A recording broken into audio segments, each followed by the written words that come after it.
106.7 Energy FM.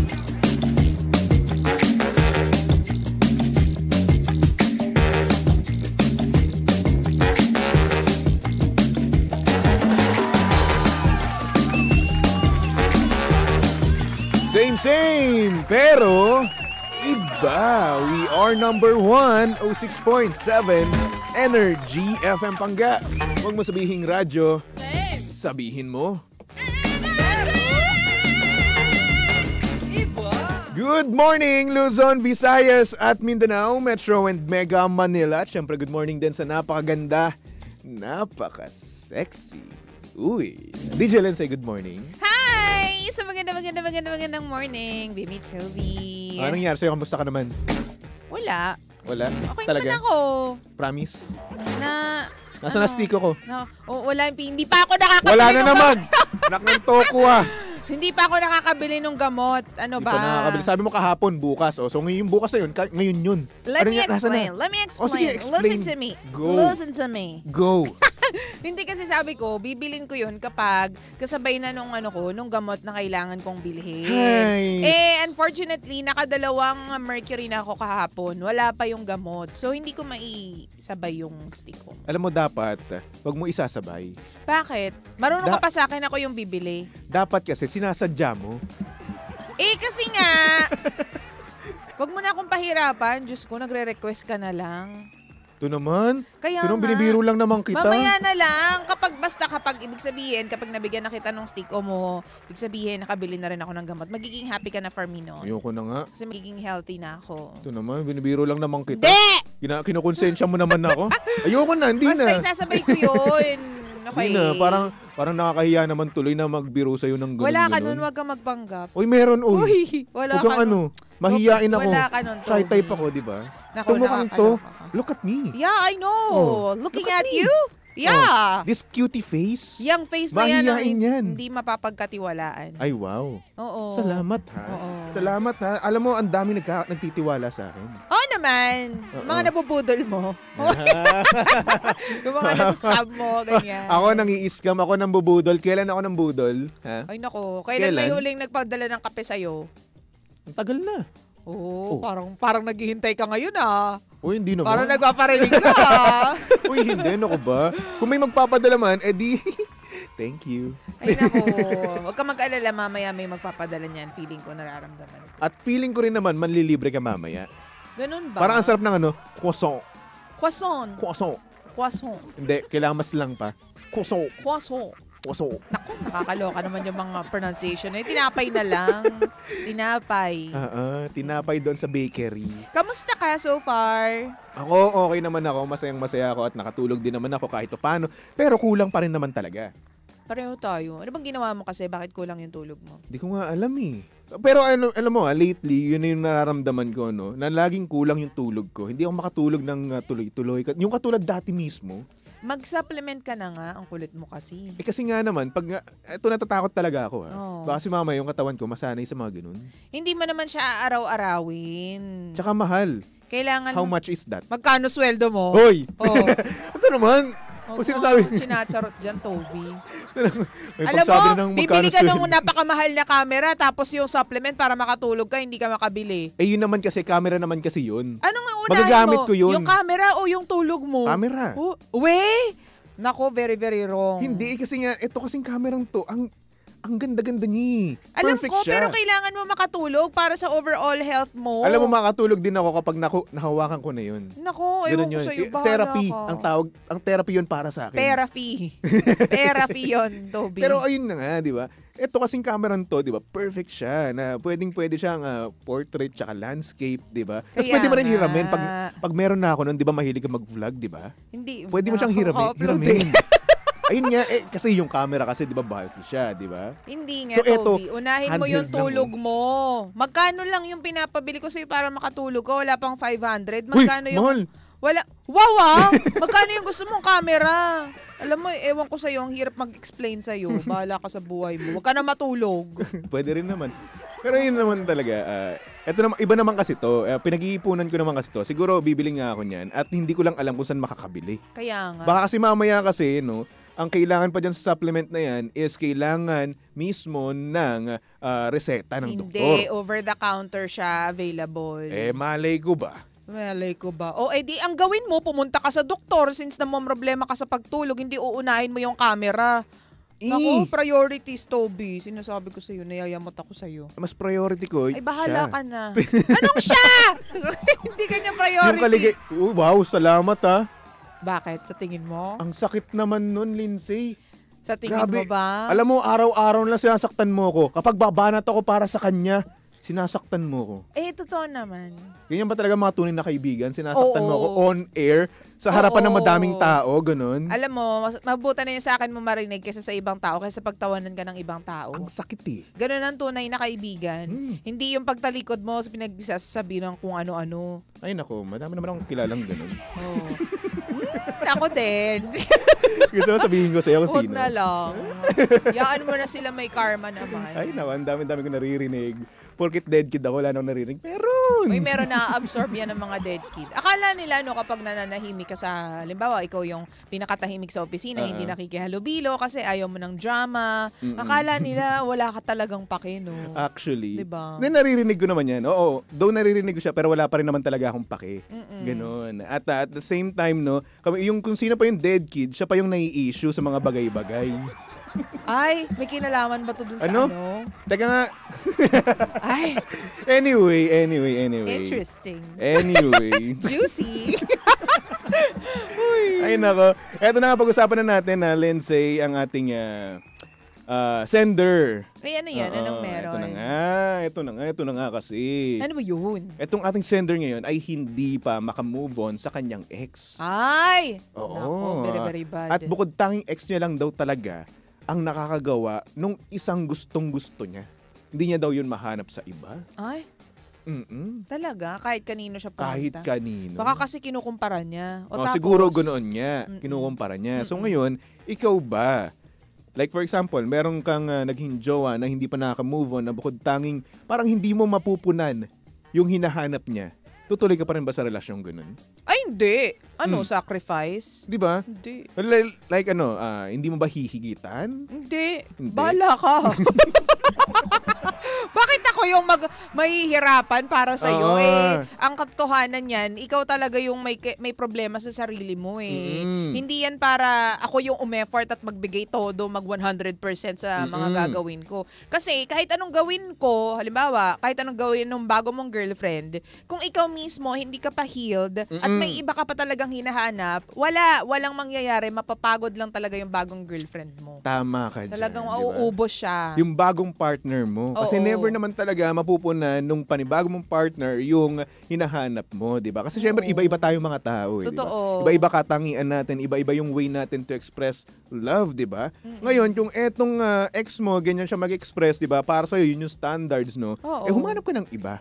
Or hindi naman kaya, wag ka muna magjowa. Totoo. Kapag fully naka-move on ka na doon sa or fully healed ka na, diba? Sa ex mo, saan ka alam magjowa? Kasi masakit yan para sa mga sa mga ibang tao, di ba? Sa ibang taong makikilala mo at jojowain mo. Hindi ka, alam mo, Toby, yan yung pagsistay sa past, yung sa ex, hindi yan makakatulong sa'yo to move forward or to elevate in life. Kasi naka naka-lock ka doon sa part na yun Nakakling diba? ka palagi eh. Nakakling ka doon palagi. Hindi ka na mag-elevate, hindi ka na mag-forward, hindi ka na magle-level up sa life.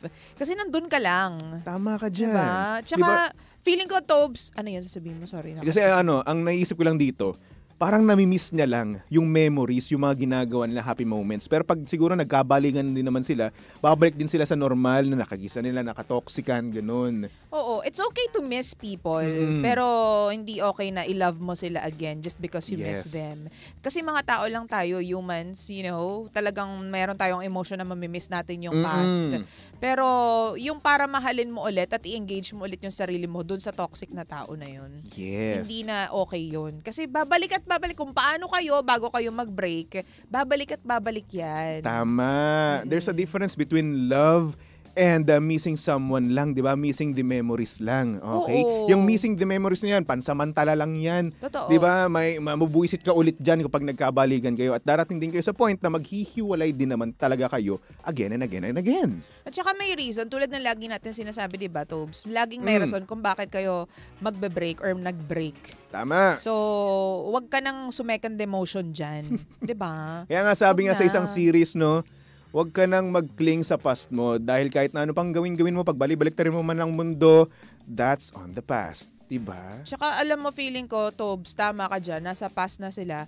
And naniniwala ako na yung universe, may sign sila na ibibigay sa atin para sabihin na hindi siya yung taong para sa'yo. Tama. Diba? Talagang ipapamukha talaga sa'yo, hindi talaga kayo mag-work neto. Oo. Ganon. Diba? Pero syempre, since ikaw ay bulag, no, medyo syunga, diba? Hindi mo papansinin yun, diba? Hindi. Oo, hindi. Kasi nga naman namimiss mo diba? Oo. Namimiss mo yung presensya niya, diba? Ano kaya yung namimiss niya kasi na yung tong ex lang yung gumagawa? Ay, hindi natin alam. Siguro, yung masarap na gawain or hindi naman kayong effort, diba? Pagluluto, siguro. Siguro, mga ganun. Paglalambing, Oo. ganyan. Pero alam mo, kung yan yung standard mo, kahit anong halimbawa, yung standard na to is 100% na para sa'yo. Pero may ibang tao na kayang magbigay ng 1,000%. Galing mo Diba? dyan, tama. Hindi mo ma-appreciate yung 1,000% because nandyan ka lang lockdown ka lang dyan sa Oo. 100% na yan Nagkikiling ka dyan diba? Diba? Kaya no. At meron pang higit, mas higit pa dyan sa lalaking na yan. Oo. Diba? Meron pang mas mag-e-effort sa'yo, meron pang mas magpapa-feel sa'yo ng mga deserve mong bagay na ma-feel. Parang 'di ba nung yung ex natin, di natin alam na ay medyo hindi pala siya tama. Parang may mali pala sa kanya. Alam mo yung kapag kayo pa lang, syempre head over heels in love ka. Diba? Hindi mo napapansin yung mali sa kanya kasi Lahat gagawin mo. blinded ka because of Tama. love, because Oo. of yung nafe-feel mo para sa kanya. Pag nag-break kayo, doon mo marirealize na bakit nga ba ako na-inlove dito? Diba? 'Di ba? At minumura mo mismo ang sarili mo. 'Di ba? Tama yan, diba? Nasa huli nga naman pagsisisi, diba? Di mo marirealize na toxic pala. Ang toxic pala nitong taong to. Pero siguro it's a good thing din naman na na-experience mo yung ganong katoxican. Bakit? Kasi na-meet mo na yung worst side mo at kung ano yung ayaw mo sa isang partner, di ba? Natutunan mo rin naman yun sa sarili mo. Meron ka rin namang nakuwang positive, di ba? Sa negativity, gano'n. Oo. I mean, hindi namin sinasabi na wag ka na totally tumingin sa past mo or wag ka nang, alam mo yun, wag mo na balikan yung past mo. Pero once in a while, you open the doors, di ba? To You open the others, doors doon sa past na yon para lang tingnan kung ano ba yung lessons na pwede mong makuha Matutunan. ulit, ganyan. And para mas maging okay ka na sa mga present relationships mo. Ikaw ba? Ano natutunan mo sa mga ex mo? Yung pinaka-recent, Yung talagang yung talagang nagpabago sa'yo ng mindset mo or hindi naman kaya nagpa-on ng switch mo para eto na, ganito na ako, pipiliin ko na yung tamang tao para sa akin mismo. na hindi maganda yung guided ka palagi. Okay. Na hindi kasi 'di ba kapag babae, gusto natin mas matanda sa atin yung magmamahal sa atin para aalagaan tayo. Ewan ko sa mga lalaki kasi iba yata pag lalaki gusto niya mas bata. Actually, ako. 'Di ba? Hindi naman sa mas bata sa akin ng mahabang taon, no? Ako, siguro yung iba ganun. Yung iba. Pero sa akin, hindi. Kasi sa mga babae, ang gusto namin yung aalagaan kami, i-guide kami, ganyan. So, yung naging ex ko, talagang guided niya ako ng malala. Na-appreciate ko, pero hindi mo rin pala ma-appreciate in the long run. Kasi masyado kang guided nga, masyado kang instructed. 'Di ba? Parang meron ka ng manual ng dapat mong gawin sa life. Okay. Kasi nauna na siya nagawa niya na before. So parang alam nang exciting part doon. So doon ko na realize na okay, hindi ayaw ko ganyan. Ayoko ng gantong life. Parang robot kasi lang. Independent ka kasi. Oo. So ngayon, mas komportable ka na ikaw mismo yung gagawa ng sarili mong desisyon, ng mga gawain, di ba? Siguro yung 50-50 lang. 50-50 na ikaw, 50-50 na siya, ganun. True. Yung balance lang, di ba? Ang sarap ng ganyan. Yung tipong pareho pa kayong kasi isang taon lang yung agwat namin ni Romel eh. So, parang i-explore nyo pareho yung life. Yes. Yung tipong, malalaman mo na ganito pala. Halimbawa, inubos mo lahat ng pera mo. Malalaman mo yung consequences nun. Tapos siya, sabi sa'yo ganyan. Ito na. Yung tipong, pareho kayo, yung sabay kayong tumatanda, sabay kayong Tama. nag-grow. Oo. Ganon. Sabay kayong yumaman, sabay Oo. kayo sa karir nyong umusbong, di ba? Sabay kayong mag-explore ng mga bagay-bagay. Oo. Like, ano kayong feeling kapag pumunta tayo sa Poland, ganyan. Sabay kayong magkamali. Oh, sabay, Yan. yes. And sabay Oo. din kayong, parang tatayo sa sarili ninyo. Yes, at hindi to negative ha, yung sabay kayong magkamali ha. Oo, hindi. Ibig sabihin nun, sabay kayong matututo. Mm-mm. 'Di ba sa mga bagay-bagay? Ay, mahal, ito pala yung ito pala yung pagkakamali natin. O sige, hindi na natin to gagawin in the Oo, future. oo. 'Di ba? Sabay kayong magkamali kasi minsan ang pagkakamali na yan, diyan tayo natututo. Totoo. Diba? Tapos ang sarap lang ng feeling na, alam mo yan, tatawanan nyo na lang kasi alam mo pareho kayong nagkamali. Kasi yung tanga-tanga natin hindi naman natin alam na ganyan. Yung may gano'n. Ang bobo-bobo natin dito sa disyong to. Oo, Ganun. okay lang yan. Next time na lang. Oo. Diba? Pero hindi kayo mag-aaway Hindi. ha. Oo, hindi Matatawa lang mag-aaway. kayo. Tatawanan nyo lang. Or kung oo. magtalo man kayo, constructive naman. Mm-mm. Ganyan. Tsaka yung cute na away, gano'n. Yung cute na pagtatalo. Mm-mm. Ewan ko meron kasing cute na pagtatalo sa hindi. Oo. Kaya ako nadi-differentiate ko yun. Yung papunta na sa parang gera na. Oo. Yun, ayaw natin yung ng worst, ganun. di ba? Oo. Anyway. Ikaw ba, ano yung na-feel mo na, ayun, kailangan Lesson mong, learned, ganun? lesson learned from your Natutunan exes? ko na makilala yung sarili ko sa, yung worst side ko, natutunan kong makilala. Yun. Ayun nga. Tsaka yung best side. Nilabas niya yung worst and best side mo. Magkaibang tao to ha. Magkaiba yung iba yung tao na Grabe naman. nagpakita sa akin ng worst side ko, and at the same time ibang tao yung nagpakita sa akin ng best side ko. Ganun. Okay. So Oo. ngayon, na-realize ko na, okay, ganito pala ako kapag pangit yung yung worst side ko, eto pala yun. Best side ko, eto naman pala yun. Sige, sa susunod kong susunod kong maging jowa, ready na ako para sa'yo. Alam ko na yung paparamdam ko sa'yo sa hindi. Oo. Ganun. Tsaka alam mo na yung ayaw mo sa babae. Yes, And alam yung ko gusto na. mo sa babae. Mm-mm. So hindi na rin hindi ka na mako-confuse kapag nasa bagong relationship ka Tama, na. oo. Diba? Yun, Hindi na ka may importante. pag-break. Yun. Importante yung learnings talaga. Diba? Diba? Mas maganda yung kapag may kasama ka talaga. Oo, syempre naman. Kaya nga Miss ko na magka-jowa. relationship, 'di ba?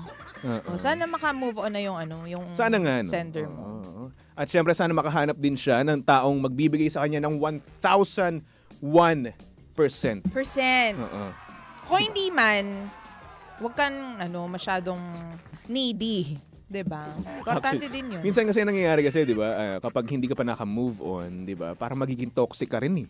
Magiging toxic ka rin sa future or hindi naman sa bago mong partner. Oo. 'Di ba? Kasi hindi mo naman siya gustong-gusto eh kasi hindi ka pa nga naka-move on sa ex mo eh. Diba? Parang kung mawala man etong yung current boyfriend mo or girlfriend mo, no?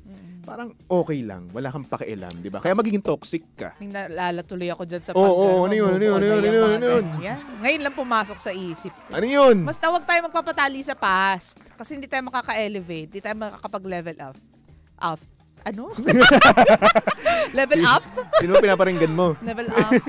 Wala. Mga toxic na tao. Ay, nako. Anyway, mga pangga, susunod na napakaganda, napaka-sexy DJ Lindsay para sa programang Lihim ng Liham. And of course, nakasama mo't nakalandian ng hot baby boy ng radyo. Walang iba kung hindi si Baby Toby. At syempre si Baby Toby ay pwede mong stalk at i-follow sa lahat ng kanyang social media accounts. Hanapin mo lang Baby Toby 1067. Okay? Okay. So for our next song, para to sa mga pangga natin dyan, na talaga nga namang tamad na tamad ngayon, Bruno Mars with the song The Lazy Song. Mutok lang dito sa estasyong same, pero iba. We are number 1, 06.7 Energy FM Pangga. Huwag mo sabihing radyo, sabihin mo. Today I don't feel like doing anything.